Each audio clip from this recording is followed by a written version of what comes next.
Suppe machen. Stand ich an der Kasse. Plötzlich rempelte er von hinten an meine Knie. Ich dachte schon, wie geht denn das? Geht das nur?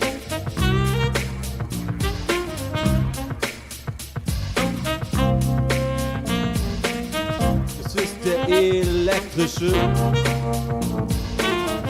Trolley mit der Fernsteuerung.